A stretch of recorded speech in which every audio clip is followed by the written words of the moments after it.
Hello, everyone. Welcome back to the podcast. I missed you. I ended up taking a bit of time off over the summer.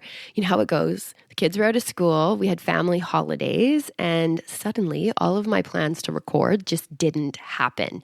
And you know what? I fought it. I fought it for a bit, but then I decided to embrace it and really enjoy the break with my family. Now, here we are, a new season. We're entering fall, and it got me thinking about how life shifts when we move from one season to the next. Our focus changes, our habits evolve, and behind it all, there's a desire, a drive for growth and fulfillment. So what's that thing driving you right now? What's got your attention?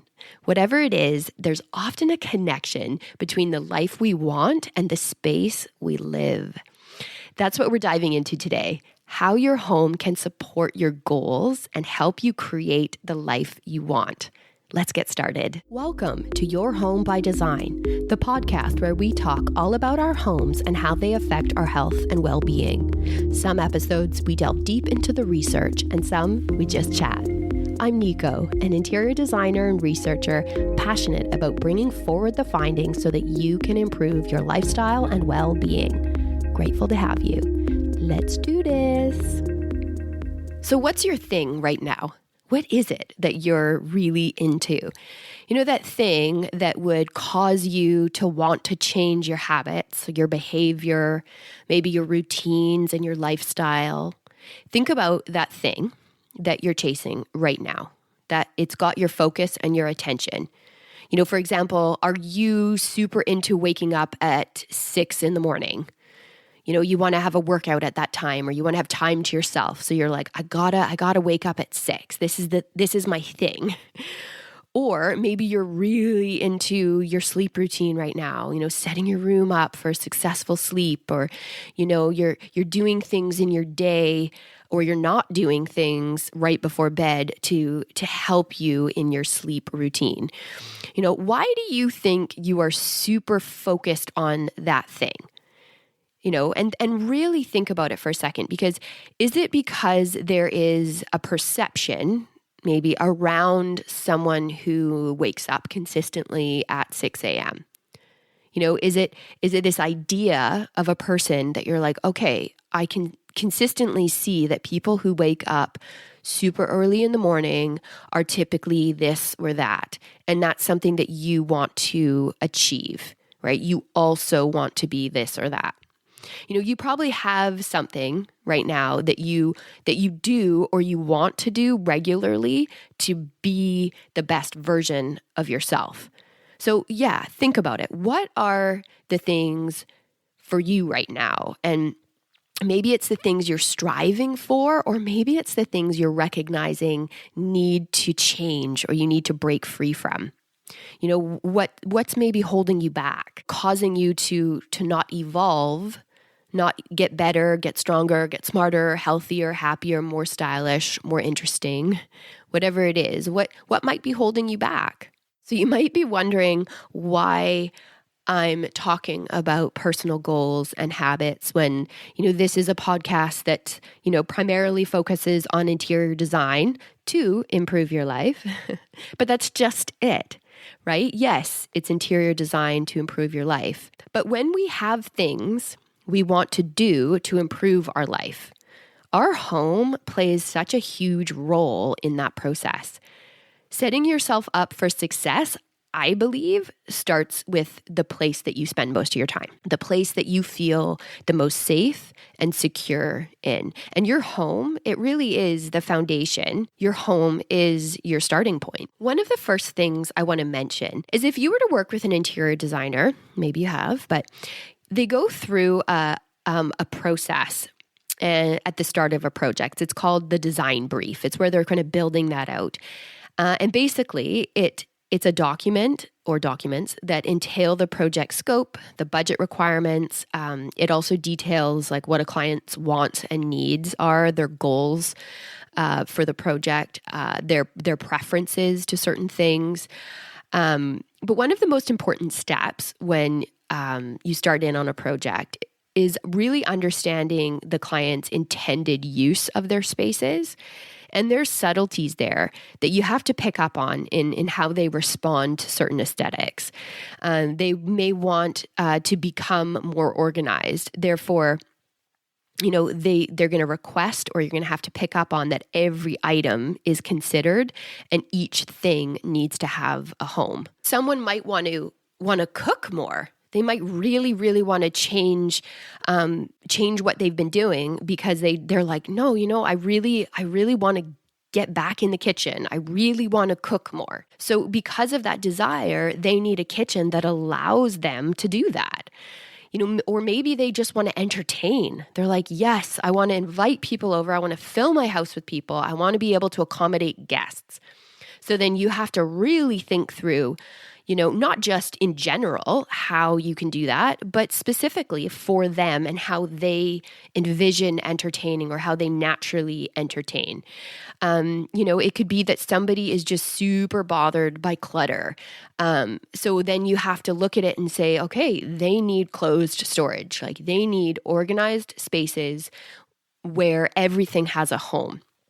Or it could be even as simple as the way they see their morning going, where their morning coffee is going to take place, that first sip in the day. So you have to go through that process. Where do they envision themselves sitting? What's the experience for them in that? What spot do they sit? How do they like the lighting? Like all of these things you're doing so that they can really enjoy that moment. So as designers, we do have to probe a lot of questions, right? We have to be inquisitive with our clients because our homes are so tied up in our identity and who we want to become. But more than that, our homes can also, unfortunately, be holding us back from successful routines and from successful goals and the vision of really who we want to be. So you need to start asking yourself these types of questions, right? I mean, you have to start really paying attention to your surroundings and your aesthetic experience because it is absolutely impacting you. Guys, habits go hand in hand with home design. Your home can get away from you if you have bad habits. And if your home has gotten away from you, then it could be causing more bad habits. So there can be so many subtle ways that your home is affecting you, and it can be impacting you in positive ways, but it can also be impacting you in not so positive ways. And I say the word subtle because we don't realize the unseen truth. This is how often our homes is the backdrop to our life, right? We move through it, but we don't always engage with it in meaningful and purposeful ways. So it's just not intentionality and authentic fulfillment that comes to mind or comes into conversation when we say, hey, I'm redecorating, or hey, we're doing some home improvement or DIY projects, right? I mean, you might start and stop on function and then aesthetics, and then perception. So the function is how I need my room to be, and then how I want it to look, and then how do I look? How do others see me? Or how do I see myself now or when it's done?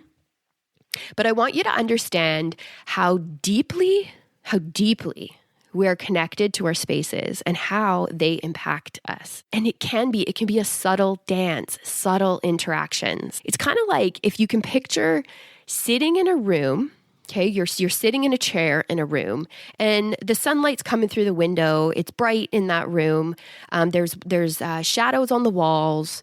And you're just sitting there, you're sitting in that space, you're sitting in that bright room, versus sitting down in a chair and it's kind of a dim room. And all of a sudden the sun just beams through the window and you see it's just illuminating the room. All of a sudden you see shadows on the wall. It's like sitting in a room that all of a sudden a flashlight comes on, right? It caught your attention. You see that space in a new way because a change has happened. Your brain has all of a sudden like noticed something, right? So it's like you're in a room that's very familiar, all of it, versus something that has caught your attention. But it's subtle. It's subtle. You don't really consciously have an awareness of why that just happened or how often it doesn't happen. If your room slowly morphed into something else over weeks or years, the look of the room, the arrangement, the style, the organization, the function, right? Like it can absolutely go unnoticed. It's like sitting in that chair where the room is already lit. The shadow is already on the wall and you just don't notice it. But here's the thing. You may not notice it on a conscious level, but your brain and body notice it and respond to it. And it can shift your self-identity without you even being aware. So imagine if the change you desire for yourself is to be organized and on top of your life. Yet nothing about your spaces are organized, structured, or intentional. How do you think that will affect you? Like imagine, or say you want to be healthy. You're like, man, I'm just consistently not making healthy choices in my life. And I envision myself as somebody who is healthy, who makes good choices. I strive to be that. I want to be that. Yet your kitchen is full of food that is just like easy to grab and go or grab and eat or make quickly. So it's just not conducive to the healthy choices that you want to start making. So what if now you set up the kitchen to be able to make food from scratch? Which maybe that for you is like, okay, if I'm healthy, I'm making all my own food, I'm taking the time to cook, I'm thinking about the ingredients. So now you've set it up to support that. What happens now in your brain and your body when you're consciously perceiving and interacting with your environment in that positive way? So in design, right, we talk about form follows function. You've heard about that before. I'm sure you've heard me talk about it before. But I think that there's something that has to happen before we talk about form, before we talk about function. Before a function can be addressed, I think there's something that has to happen before that. And I think that is fulfillment. You have to decide what you need, what identity, what desire you're wanting or needing to fulfill. What goal, what outcome do you want? I think that's really important. What outcome do you want? And this is super personal because this addresses self-identity and self-fulfillment. And I think the best designs are the ones that do this. But interior design as a whole, up until very recently, has not focused on this. And even now, really, there's a handful of designers that are really studying and applying neuroaesthetics to their projects. And this is going to change, which is amazing.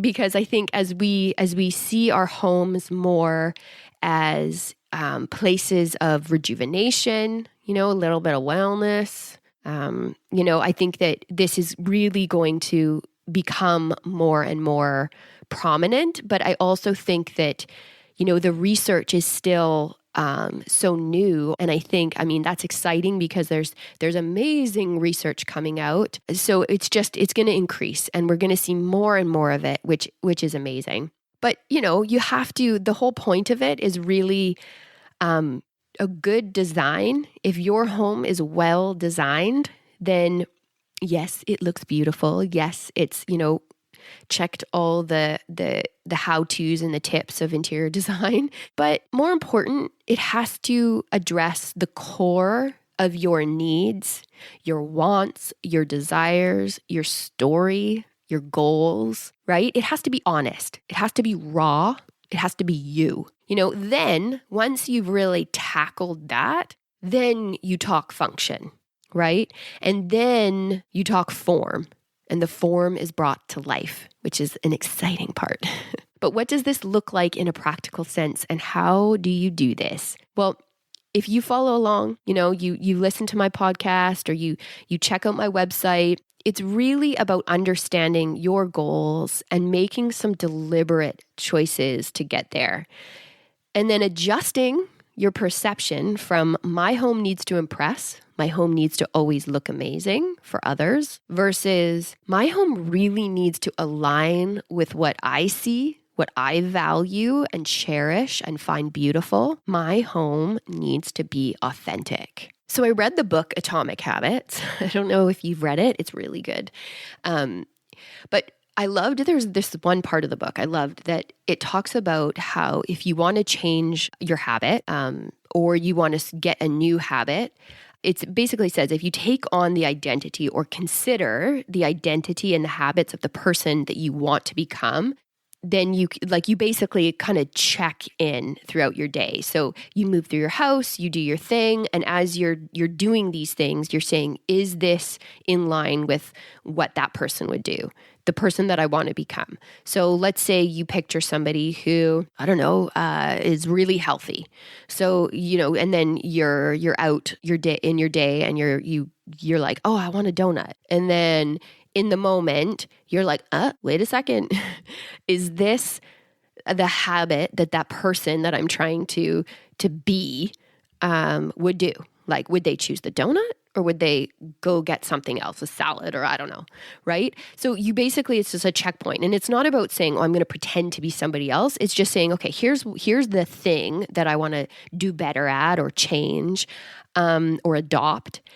And then you just get to kind of say, is this either in line with that or not? Which I loved. I thought that was a great way to frame it. So for me, one of the things that I really want to do is I don't want to be as rushed. Like I hate being rushed. I'm sure you can relate. It's not fun.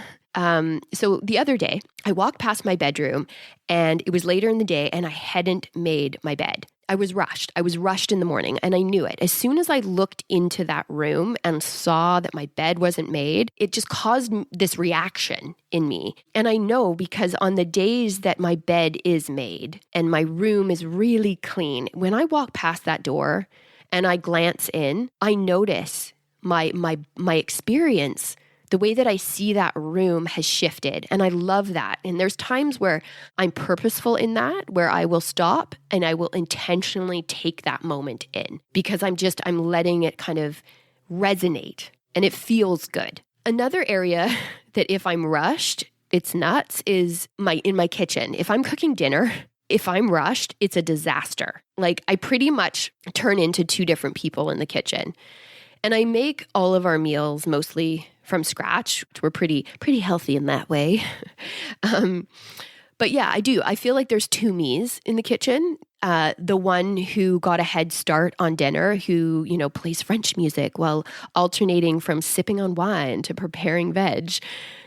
All the scraps are cleaned. And after each one, each shred of a carrot or cut of an end, I put them away in the garbage. And there's these really nice bowls ready to just like tip into the saucepan with all the prepared whatevers, versus the other me that has vegetable ends and things sprayed all over the kitchen. And there's like a million utensils lying around the counter because I can't remember what's what. So I keep grabbing fresh ones. Like it literally can look like a hurricane came through my kitchen. And if anyone comes into the kitchen in the midst of all of that and they say like, try to grab a carrot, I turn into a psycho and I'm like, get out of my kitchen. Don't touch anything. Nico number 2 is really angry at dinner time. Like I'm just mad. Like I've my kitchen's a mess and now it's dinner and everybody's sitting there and I'm just mad. Like I'm not really enjoying that moment. Whereas like Nico number 1 wants to just sit and chat and linger. I'm enjoying my dinner. It's wonderful. Nico number 2 is sitting there stressing about cleanup already. Whereas the other Nico is really chill. Like it's not a big deal. I cleaned as I went. All good. We've got ample time.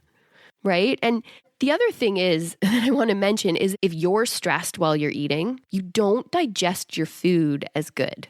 there's a term, it's called rest and digest. I think I mentioned it on another episode, but your body doesn't absorb the nutrients as well. So that just kind of goes to show you how much of an impact our environment has on us. So Nico number 1 and Nico number 2 are both engaging with the home, right? Like I'm either having a great experience and healthier because my body's actually absorbing more nutrients, or I'm stressed. So it can go two ways. And it's so important when you're picking and choosing how your home looks, from layout to accessories, that you really think through what honestly brings you and your household happiness. If that's one of your goals, right?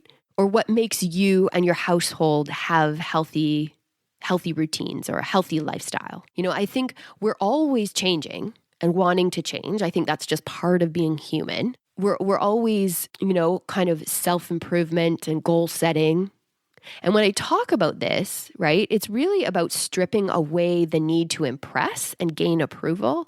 And it's really about embracing you and your family in its rawness, right? I mean, I spent so many years apologizing for how my home looked, and there were so many times that it was just out of my hands looking back, and I often hear how people are just worried about somebody coming into their home, and they're worried about what they're going to think and how they're going to view them. They're basically worried. They want approval. So when we're talking about fulfillment, self-fulfillment, it's not on sort of like a superficial level. I just want to make that clear.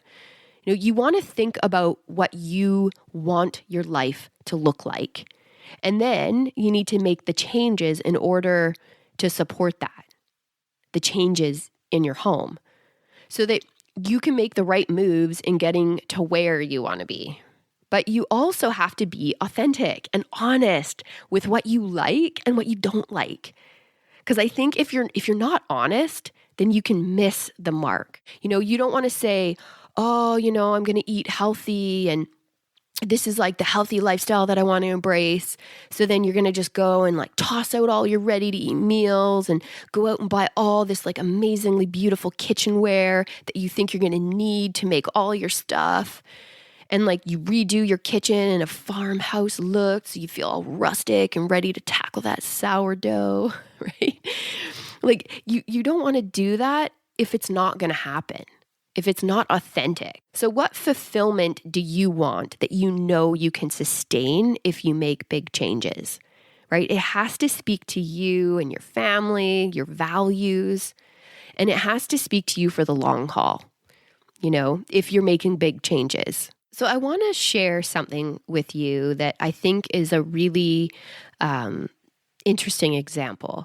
So a while ago, my mother-in-law mentioned that her dad would set the breakfast table up the night before. So before he went to bed, he would set the table so that it was all ready for him in the morning. So maybe, he would put the dishes out. He would probably prep some of the breakfast stuff. He might even put, orange juice in the fridge. So imagine being a guest at his home.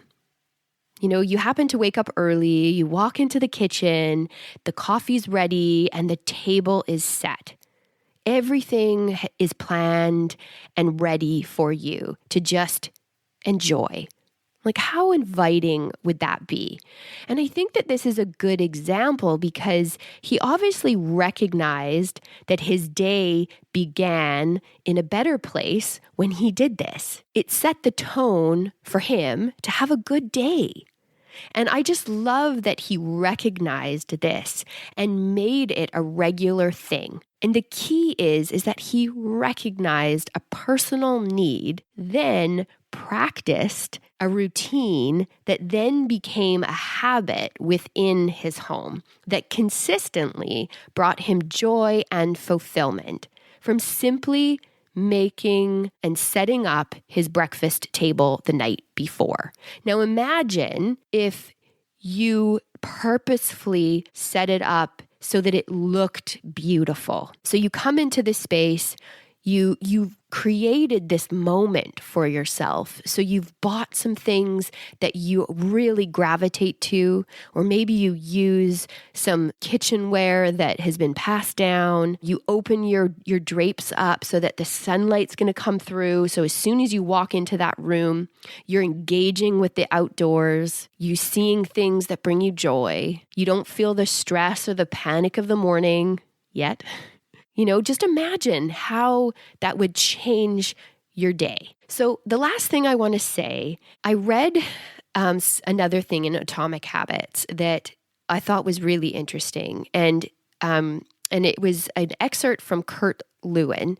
And it said, behavior is a function of the person in their environment. Now, after I read this, I looked into Kurt Lewin's work and I read some of his stuff. And basically, what this means is that essentially we affect our spaces by all the choices we make within them, and our spaces affect us by how they are set up. So remember that. It can be a subtle dance that isn't always a conscious thought, but your body and your brain are responding. Thank you for listening, and I'll see you at breakfast. Thanks so much for listening today. If you found this episode helpful, the best way to support the show is to follow along and share it with someone who'd love it too.